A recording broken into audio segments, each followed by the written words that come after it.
out for today. All right, I changed my mind. I decided I'm going to record at home where it's quiet and I can concentrate on my thoughts. Today, I want to talk about the burden of being unrelatable. Now, I don't mean this to say as an absolute statement. It doesn't mean that I've never related to someone about anything, and it doesn't mean that nobody's ever found something I've said relatable, because that's just not true. In my experience, when I've shared my thoughts online, I've found quite a lot more relatability than when I've shared my thoughts in real life. Now, that's the magic of the internet. That's why I love the internet, and that's why, as far as I can remember, I have been chronically online. For me, I think my first chronically online memory was AOL chat rooms and joining like my special interests. So I have always been a music head, and of course when I was like 9 years old or 8 years old or however old I was, 7, whatever, I was obsessed with Britney Spears. She was like my first musical interest before I got into classic rock. And I would go into the Britney Spears chat room, and that's where I would spend my time. And then in 2008, I got into YouTube and I started recording vlogs, and it was more like sketches. Like I would talk about little funny things in my life, or like people saying things to me that I thought were funny or whatever. And even then, I already started to sense this feeling of unrelatability, because back then getting 10,000 subscribers was like huge. Like I think the most popular person on YouTube had 100,000 subscribers, and there was maybe like a handful of people that had that, and it was like freaking impossible to imagine 1 million subs or more, right? So 10,000, my friends were like starting to hit 10,000, and I was like barely struggling to get past 1,000. And it just seemed like all my friends were so much more relatable, even though it was like my internet friends, and people just related to their vlogs more and subscribed. And then I had my audience, and in retrospect, I feel silly, of course, because in retrospect, I had a very niche audience that really vibed with my content. And that's what would have lasted. That's what would have outlasted my friends who eventually just assimilated to normal life, became normies, went on with their lives, completely forgot about YouTube, stopped being chronically online. They went to college, they got girlfriends and boyfriends and became normal, and, you know, they fit into society. I went on to stay weird, and I forced myself to quit YouTube. Now, around the time I was like 16 or 17 is when it really started to kind of stand out to me. I always noticed, like ever since like first grade, right, that I'm different. People, you know, make fun of me for being different, whether it be the way I dress or the way I act or the way I talk or my interests or whatever, right? But it really wasn't until I was like, 16, 17, 18 that it became glaringly obvious that I'm having a hard time relating to my peers. And I remember the first time I actively sought help for it, it was my friends. They're like, we're teenagers, we're hanging out during lunch, and they're all talking about celebrity crushes and guys they're obsessed with, and like I would totally like make out with Johnny Depp and whatever, just like that kind of conversation. And I was so disinterested, and I could not relate. And it's not that I had never had a crush before, but it was like so an afterthought for me, right? Like I was obsessed with music. I was obsessed with bands. I had rock magazine cutouts all over. I had like a huge collage on my wall. It was like mostly Nirvana, but then I also had all these other, The Clash and whatever the hell, all this stuff all over my wall, right? That was my obsession. It was music, music, music. I spent all my time crate digging online for B-sides since I could remember, since I was like 13, looking for B-sides, looking for forums to discuss the bands that I was obsessed with other people who liked their music. That is what drove me. And fashion, I collected fashion magazines, right? So I have these two special interests. It's all I can think about or give a fuck about. Meanwhile, my friends are talking about boys, and they're talking about how they stayed up all night to study for their AP tests, and how, you know, they want to get into this and that college. And it just, I could not be any more disinterested in any of that.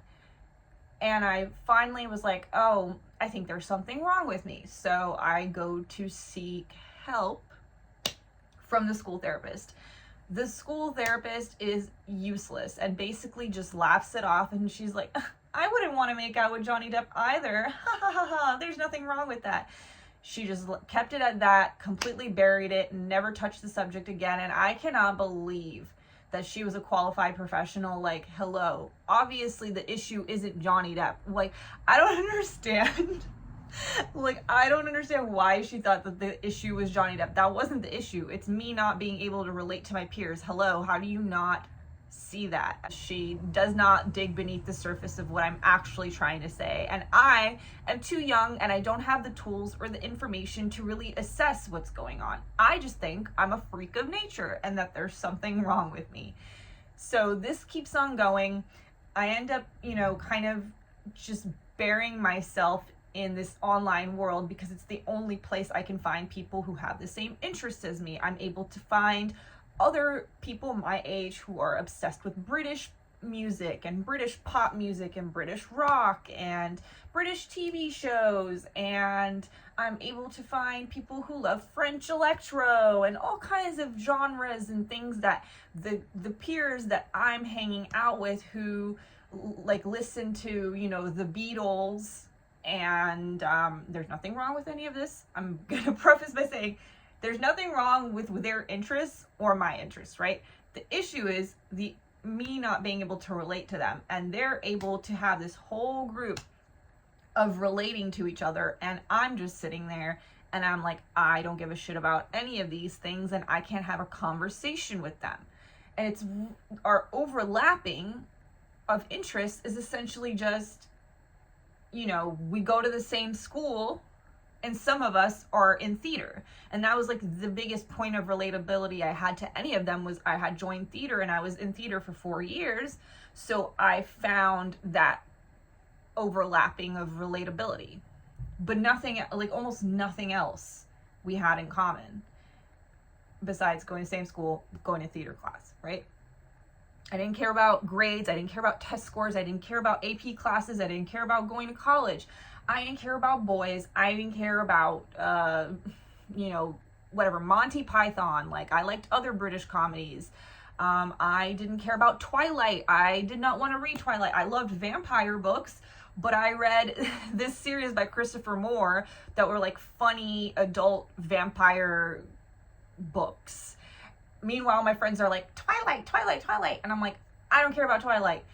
You know, people are like, you should watch Glee. Glee is, it's about musicals, and you're in theater, so you must like Glee. And I was like, that looks awful to me. I would never watch Glee. Like, it was just constant that, right? It was constant that, and just me feeling like a total alien, like a total freak, and just seeking comfort through my internet friends. And at that point, the best you could do was BlackBerry Messenger. So my friends had Blackberries. Some of my friends in England and whatever had Blackberries, so we were able to use BlackBerry Messenger to text. You could also use Skype over the phone.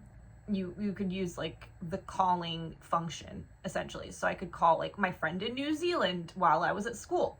So I spent a lot of time talking to my internet friends while I was sitting with my IRL friends. And, you know, one of them even called me out and was like, hey, like, you know, we're here and you're just like talking with your internet friends while you're hanging out with us. And I did not have the words again, or the information or anything, the context to be like, hey, yeah, but the shit you guys are talking about, it's super uninteresting to me, and it just feels way more comfortable to be talking to my friend in England about the shit that I care about, because I can't relate to you staying up till 6 a.m. in the morning to study for your AP test, because I don't care about that shit. Like, it's just, in retrospect, it's so easy to like explain that, right? But when you're in it, you're just like, yeah, man, I don't know. Like, this is just what makes me comfortable, right? So thankfully they were still like super accepting, and I got to spend time with them. And, you know, that's when my like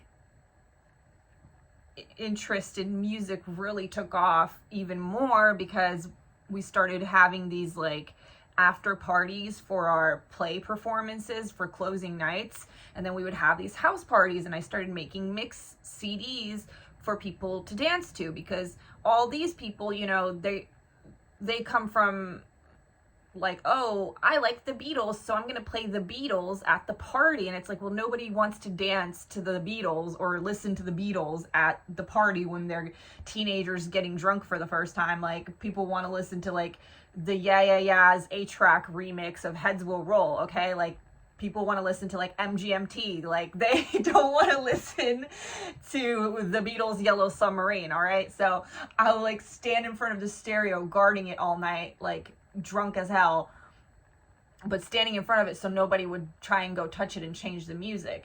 And then people started asking me to make copies of my mix CDs and yada yada. And it only got worse as I got older. It only became more apparent that I had nothing in common with the people around me. Up until I was about like 20, it was okay, because post high school, I moved to London for a bit. I got to be whoever I wanted to be in London because nobody knew me. But I also had no support system, so I didn't last very long, and I came back.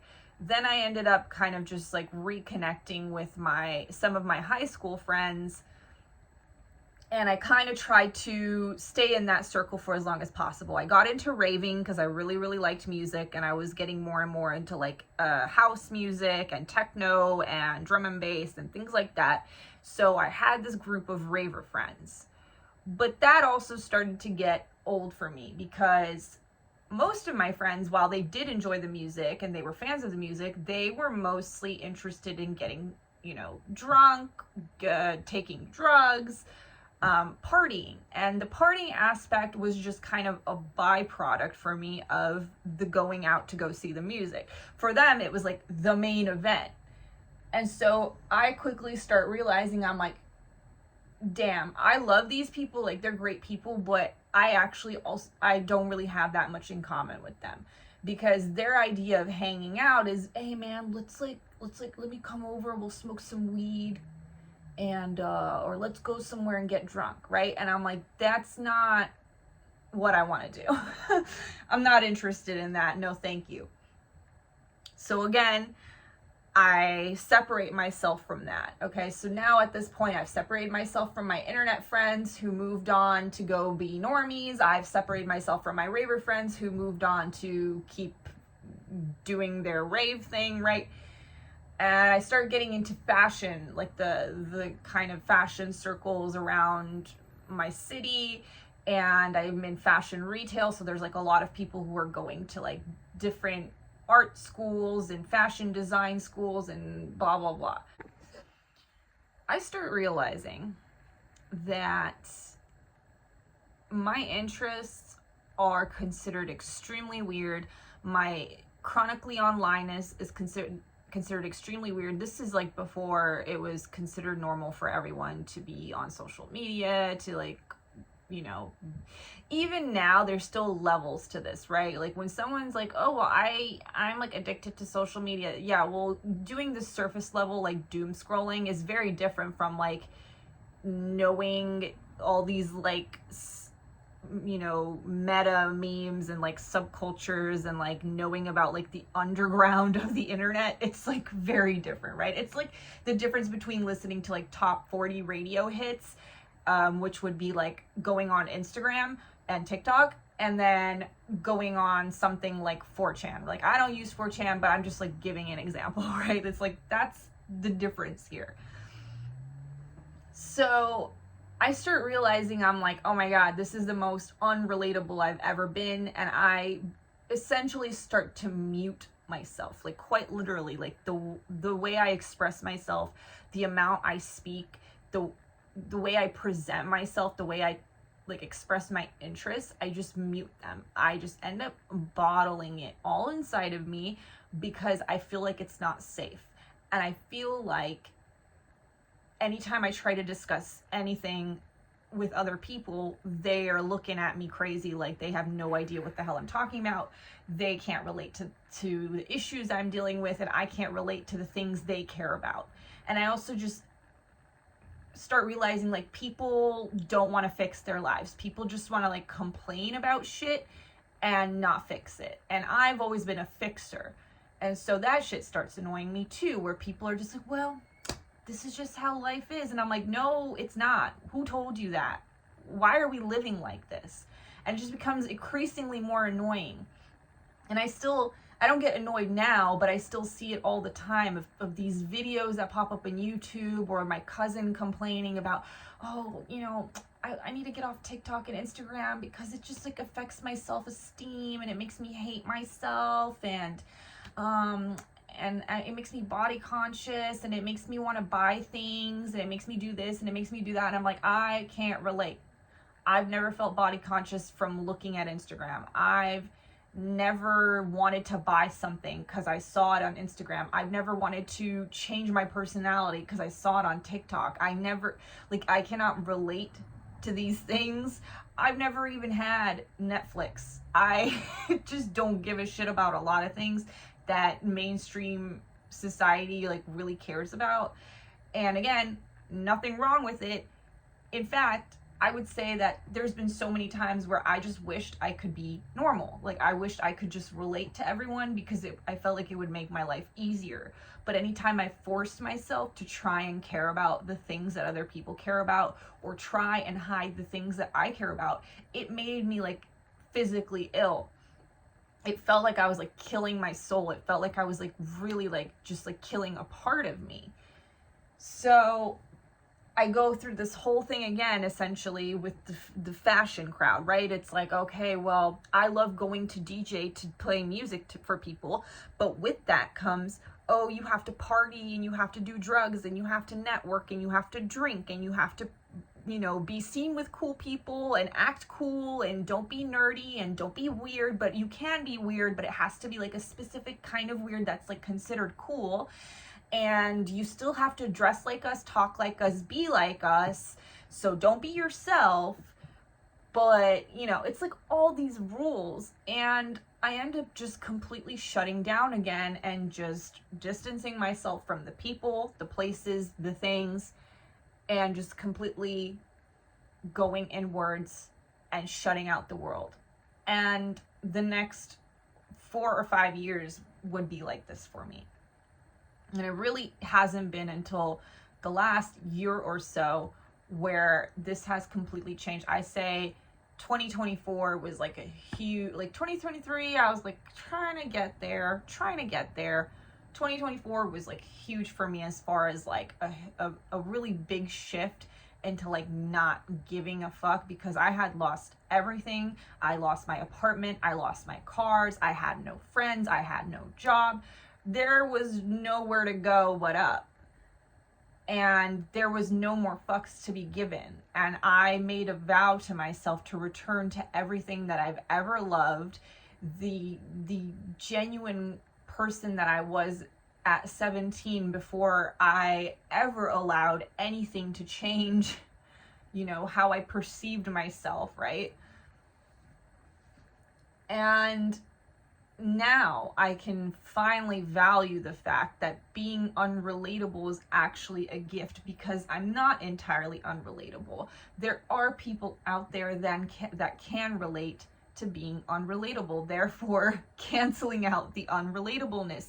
Now, they might not be around me directly yet, right? Because especially when you're in school, for example, it's like you can only be friends with the people that you go to school with. When you're at work, you can only be friends with the people you work with. So, okay, well, people always say like, okay, well, go do things that you have interest. Okay, well, everything costs money, and I'm not quite there yet. I would love to get back into a few hobbies, but the classes cost money, and I'm just not ready to pay for those things yet. However, It costs me nothing to upload a YouTube video. It costs me nothing to speak my words out loud and upload them onto YouTube. And that's why I'm here now, and that's why I'm showing up all the time, because this feels natural, this feels normal. And I love clicking on a video of a random person I've never seen before, watching their video and feeling like I relate to that person and feeling like I have something in common with that person, even if I'm never going to subscribe, or I'm never going to comment, or I'm never going to talk to that person or ever see another video from that person again.